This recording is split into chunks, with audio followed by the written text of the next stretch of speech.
La madrugada del martes 3 de marzo de 2026 va a quedar grabada en la historia del crimen organizado en México. Y no lo digo para exagerar, lo digo porque lo que pasó entre las 0 horas de ese martes y el amanecer fue tan contundente, tan devastador para el cártel Jalisco Nueva Generación que ni el guión más ambicioso de una serie de televisión lo hubiera escrito así. 5 aviones privados incautados, una mansión que parecía indestructible convertida en cenizas. El fin del sueño de heredar un imperio. Todo eso ocurrió en una sola noche en una propiedad en las sierras de Jalisco, cerca de Tapalpa, en el casoplón de Michelle Osuera, hija mayor de Nemesio Ceguera Cervantes, el Mencho. Y te voy a contar exactamente cómo pasó paso a paso, sin rodeos, porque esta historia merece que se cuente completa. Pero antes de entrar al operativo en sí, necesito que tengas clara la línea del tiempo, porque sin ese contexto, lo que ocurrió ese martes no tiene la dimensión real que merece. Nemesio Ceguera Cervantes murió el domingo 22 de febrero de 2026 durante un operativo en Tapalpa, Jalisco. No fue una detención que salió mal. Fue un enfrentamiento en el que fuerzas especiales del Ejército Mexicano coordinadas con Inteligencia Militar, el Centro Nacional de Inteligencia y la Fiscalía General de la República, a través de la Fiscalía Especializada en Materia de Delincuencia Organizada, ejecutaron una operación que tenía como objetivo la captura del hombre más buscado del mundo. El Mencho no llegó vivo, murió durante el traslado aéreo hacia la Ciudad de México. El lunes, 23 de febrero, Omar García Harfuch, secretario de Seguridad y Protección Ciudadana, lo confirmó públicamente con una frase que recorrió el país entero. Total certeza, el Mencho estaba muerto. Lo que siguió fueron días de proceso forense riguroso en el Centro Federal Pericial Forense de la Fiscalía General de la República en la Ciudad de México. Análisis genéticos, verificación y reverificación de identidad. Documentación en cada paso. El miércoles, 25 de febrero, un representante legal de la familia presentó la solicitud formal para reclamar el cuerpo. La Fiscalía exigió prueba de ADN para confirmar el vínculo consanguíneo entre quien solicitaba la entrega y el fallecido. Solo cuando esa condición quedó cumplida, el sábado, 28 de febrero, 2 carrozas funerarias entraron al recinto bajo un operativo de seguridad que hizo de ese trámite un evento de cobertura nacional. El cuerpo salió. ¿A dónde fue exactamente? Ninguna autoridad lo confirmó. El país lo seguía desde afuera con preguntas que el silencio institucional no respondió. Y mientras ese silencio se instalaba y la sociedad mexicana procesaba la muerte del fundador del CJNG, algo se estaba construyendo en paralelo que nadie fuera de los círculos más cerrados de inteligencia sabía que estaba a punto de ejecutarse, porque la estrategia del Estado no terminó con la muerte del Mencho. Siguió avanzando y el siguiente objetivo era la pieza más visible que le quedaba al cártel en la dimensión familiar, Michelle Osuera. Quiero que te imagines la propiedad antes de que llegara el operativo, porque eso importa para entender lo que se enfrentó esa noche. No era un rancho discreto en un camino de terracería sin mayor relevancia.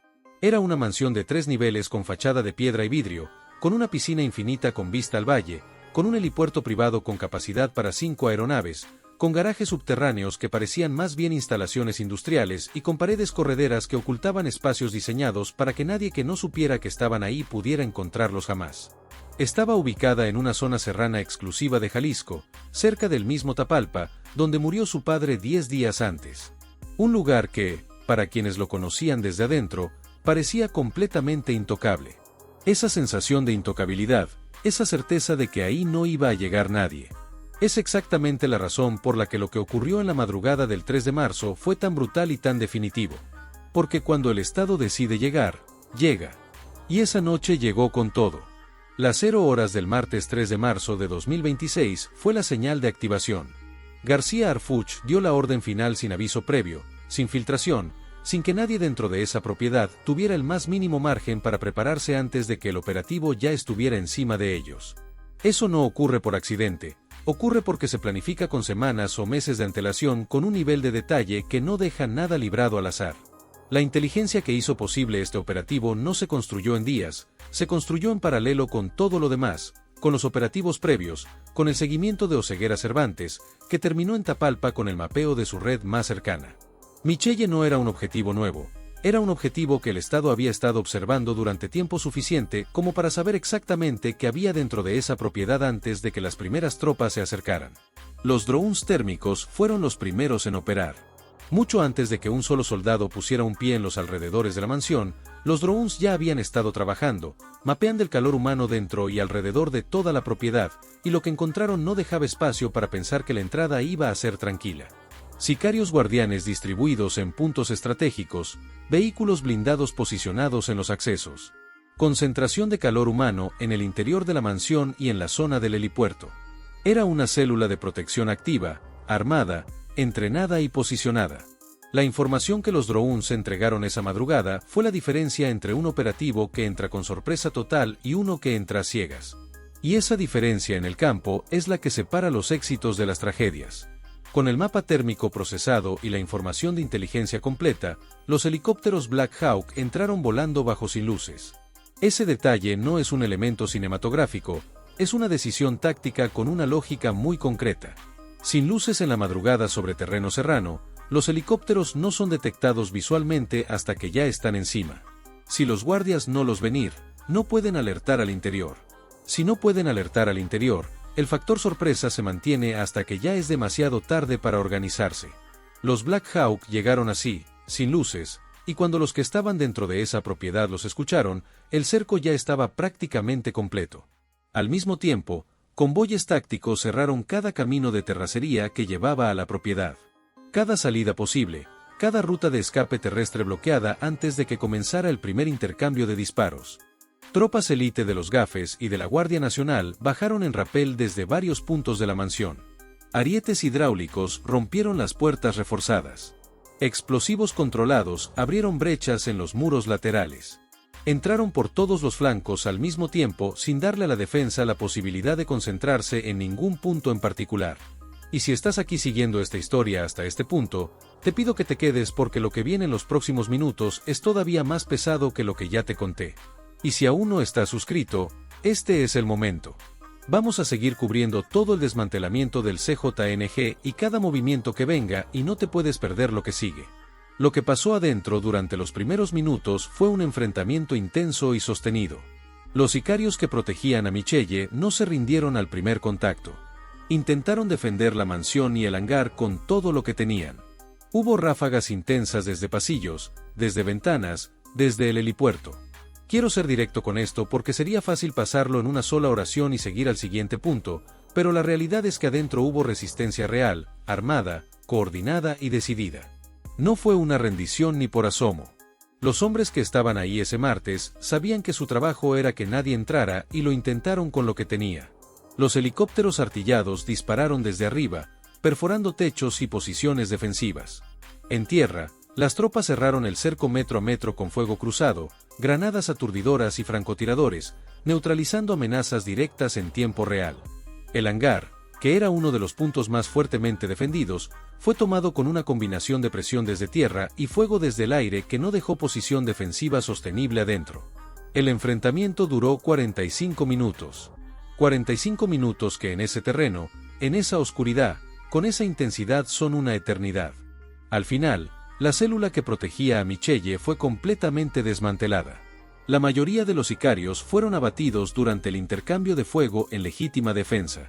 Algunos intentaron escapar por túneles laterales que conectaban la propiedad con salidas externas y fueron alcanzados antes de llegar a ningún punto de escape real. Otros se rindieron cuando se quedaron sin munición o sin ninguna salida posible. Michelle fue capturada. La propiedad, que parecía inexpugnable, había caído en menos de una hora desde la activación del operativo, pero capturar a Michelle y neutralizar su guardia era solo el comienzo de lo que ese operativo iba a revelar. Porque una vez asegurado el perímetro y controlada la situación adentro, las tropas comenzaron el proceso de documentación e incautación de lo que había en el interior. Y lo que encontraron en el hangar privado y en los garajes subterráneos fue de una escala que con todo lo que ya sabemos sobre el CJNG resulta difícil de procesar de golpe. 5 aviones privados, no uno ni dos. 5 aeronaves de uso privado, todas con un perfil de lujo que no dejaba dudas sobre para quién operaba. Un GWG Gulfstream G6050, un segundo Gulfstream G6050, un Citation X, un Learjet Jet 61 Challenger 600 IN. 5 aviones que en configuración estándar ya representan una fortuna, pero que en este caso estaban todos modificados con interiores a medida. Asientos de piel italiana, bar completo, dormitorio privado, baño de mármol, el tipo de modificaciones que no están en el catálogo de ningún fabricante, que se hacen por encargo y que cuestan tanto como el avión original en algunos casos.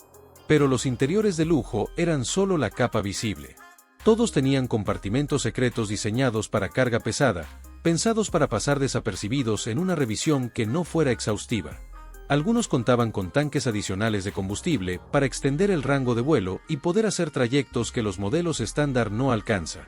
Todos tenían matrículas falsas, todos tenían sistemas de navegación alterados y todos, sin excepción, estaban listos para despegar esa misma madrugada. Combustible lleno, maletas preparadas, plan de vuelo disponible. Si el operativo hubiera llegado unas horas más tarde, esa flota habría estado dispersa en el aire hacia destinos que probablemente nunca hubiéramos podido rastrear con la misma claridad. Los aseguraron en el sitio de inmediato. Rotores bloqueados para inutilizar cualquier intento de arranque, fuselajes perforados en puntos estratégicos para impedir el despegue. Y esa misma mañana, antes de que amaneciera completamente, los 5 aviones fueron trasladados a una base militar bajo custodia federal. Esa flota ya no vuela para nadie del cártel. Eso es un hecho concreto e irreversible. Ahora, si los aviones ya te parecieron una locura, lo que salió de las bodegas y las bóvedas lo supera, porque cuando las tropas abrieron las puertas falsas y levantaron los pisos de esos espacios ocultos detrás de paredes correderas, lo que apareció no era lo que nadie esperaba encontrar. No en esa cantidad, no en esa concentración, no en ese nivel de organización logística. Toneladas de droga, metanfetamina en cristal puro, empaquetada y lista para distribución. Fentanilo en polvo y en pastillas, uno de los productos más destructivos y más rentables que mueve el CJNG en sus rutas hacia el mercado estadounidense. Cocaína de alta pureza, precursores químicos en barriles y en palets. Los insumos que se usan para producir las drogas sintéticas que están causando más muertes por sobredosis que ningún otro producto en la historia reciente del narcotráfico.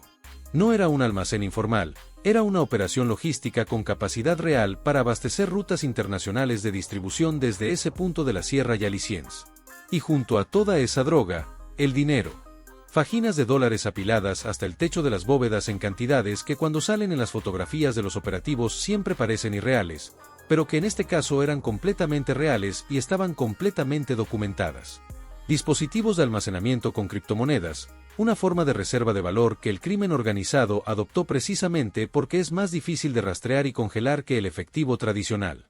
Lingotes de oro, cuentas bancarias que fueron congeladas en tiempo real mientras el operativo seguía activo con transferencias multimillonarias entre empresas fantasma interrumpidas antes de que pudieran completarse y los fondos llegaran a destinos más difíciles de recuperar.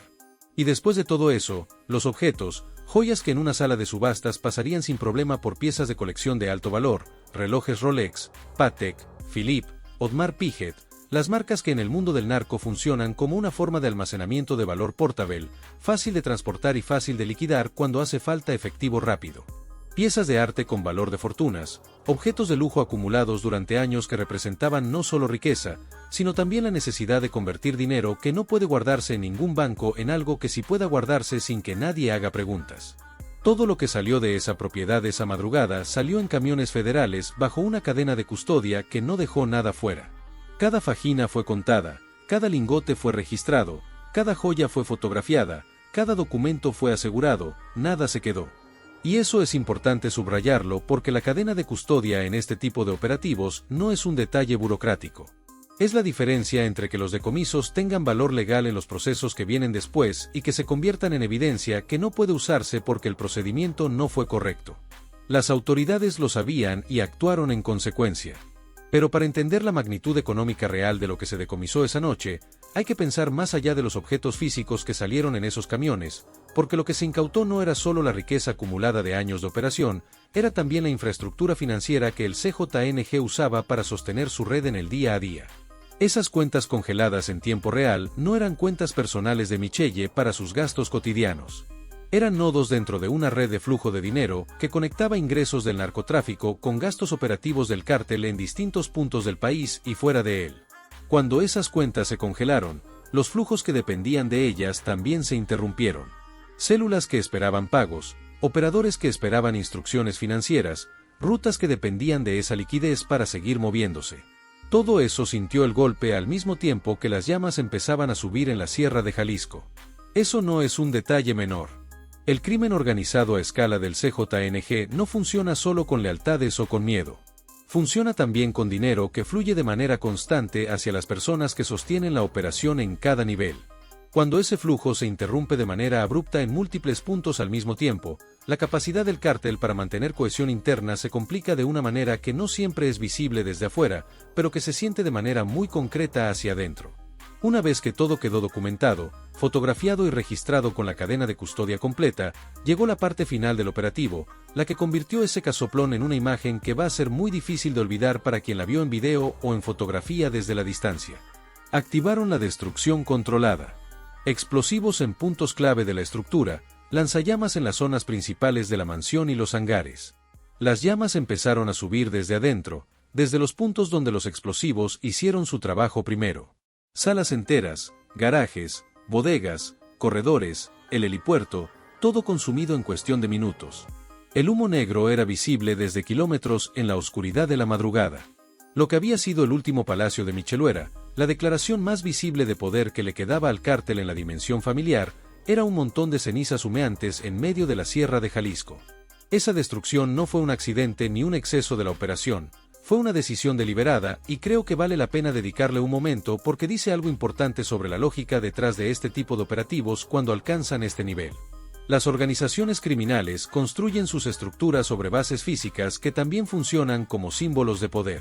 Una mansión de 3 niveles con helipuerto privado en la Sierra de Jalisco no es solo una casa donde alguien vive.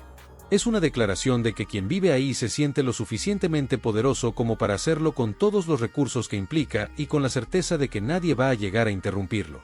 Esa propiedad era un símbolo y destruirla de esa manera, no abandonarla, sino quemarla, convierte el mensaje en algo que no necesita traducción. No solo llegamos, sino que no queda nada que reconstruir. Ese mensaje no va dirigido únicamente al CJNI, va dirigido a cualquier organización que esté mirando lo que está pasando en Jalisco en estas semanas y calculando qué significa para el equilibrio de fuerzas en todo el país. Y esa audiencia más amplia es parte de la razón por la que operativos de este tipo terminan así. García Harfuch habló después del operativo. Lo que dijo fue directo y sin adornos innecesarios. Michel Osera pensó que podía heredar el imperio de su padre. No lo logró. La encontramos, la capturamos y reventamos su rancho y su mansión. Millones decomisados, droga incautada, 5 aviones asegurados. Ese lugar ya no sirve para nada. El CJNG queda sin símbolos, sin dinero, sin refugios. Su legado se terminó en fuego y decomisos. Eso fue lo que dijo. Pocas palabras para resumir lo que llevó meses de inteligencia construir y 45 minutos de operativo ejecutar. Y si llegaste hasta aquí, quiero pedirte que te suscribas si aún no lo has hecho y que le des like a este video. Esta historia tiene muchos capítulos por delante y los vamos a seguir de cerca porque el desmantelamiento del CJNG no terminó esta noche y lo que venga después merece la misma atención que lo que ya ocurrió. Ahora bien, quiero ser honesto contigo sobre algo que creo que como espectador tienes todo el derecho de preguntarte, ¿esto es suficiente para acabar con el CJNG? La respuesta directa es, no, y sería irresponsable de mi parte decirte que sí, solo para cerrar esta parte del video con una nota triunfalista que no se sostiene en la realidad de cómo funcionan estas organizaciones. El CJNG no desaparece porque murió su fundador, no desaparece porque capturaron a su hija y quemaron su mansión más emblemática. La DEA había confirmado que la organización tiene presencia en más de 60 países y opera en los 50 estados de los Estados Unidos. Una red de esa escala no colapsa de un día para otro sin importar cuán grandes sean los golpes que recibe. Lo que sí hace una operación como esta, y lo que la distingue de golpes de menor alcance, es que ataca varios pilares al mismo tiempo y lo hace en un momento en que la organización ya está fragilizada por la pérdida de su liderazgo central. Atacó la infraestructura de movilidad aérea. Esos 5 aviones representaban una capacidad logística real para mover personas, dinero y droga que el cártel ahora no tiene. Atacó la reserva financiera más concentrada que el Estado pudo identificar, ese efectivo, esos lingotes. Esas criptomonedas ya no están disponibles para financiar operaciones, pagar sueldos dentro de la organización o sobornar funcionarios en distintos niveles. Atacó el símbolo de continuidad familiar más visible que le quedaba al CJNG después de la muerte del Mencho, que era la posibilidad de que su hija tomara las riendas de alguna parte significativa del aparato, y atacó la moral interna de una organización que ya estaba procesando el golpe más grande de su historia. Todo eso concentrado en una sola noche en menos de una hora de operativo activo, con un costo que el cártel no puede reponer de manera inmediata. Eso tiene consecuencias reales en el corto y el mediano plazo, aunque no sea el golpe definitivo que algunos quisieran que fuera.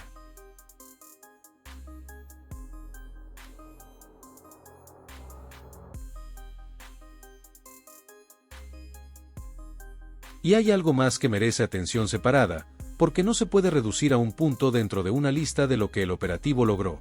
La captura de Michelle Ceguera no es solo un golpe patrimonial o simbólico.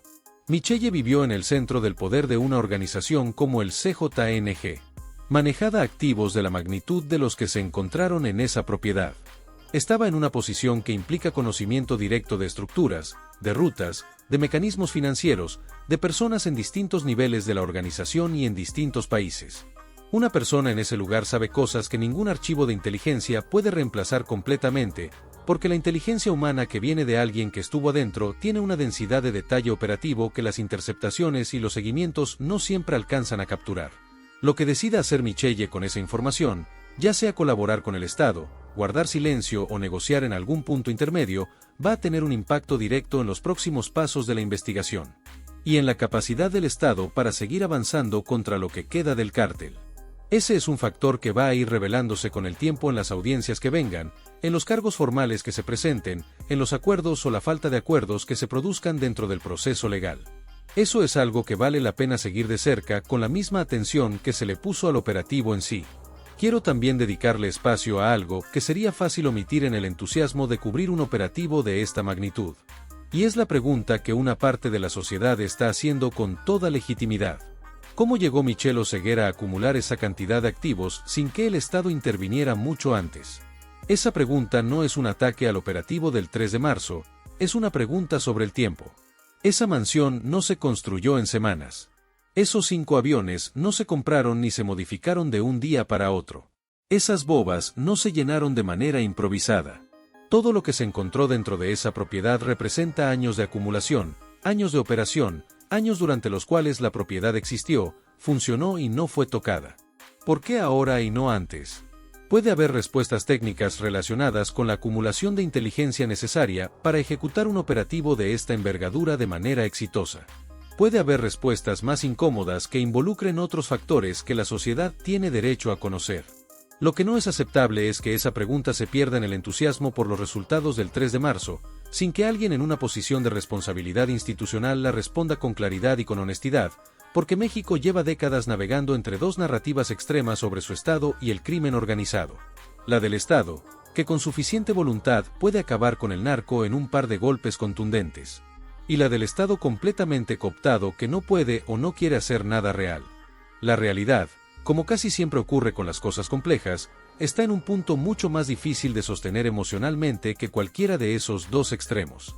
Es la de un Estado que puede mover sus recursos de inteligencia y sus fuerzas especiales y llegar muy alto cuando lo decide, pero que opera dentro de un sistema con limitaciones, con contradicciones internas, con presiones que no siempre son visibles desde afuera y con una historia que enseña a dudar antes de celebrar. Lo que pasó en Tapalpa el 22 de febrero de 2026 y lo que ardió en la Sierra de Jalisco en la madrugada del 3 de marzo son evidencia real de que el Estado puede llegar.